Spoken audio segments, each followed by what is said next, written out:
and touch the sound of silence. And in the naked light I saw 10,000 people maybe, people talking without speaking, people hearing without listening, people writing songs that voices never share, and no one dared disturb the sound of silence. Fool said, you do not know. Silence like a cancer grows.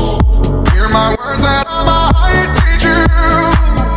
Lay my arms and I might reach you.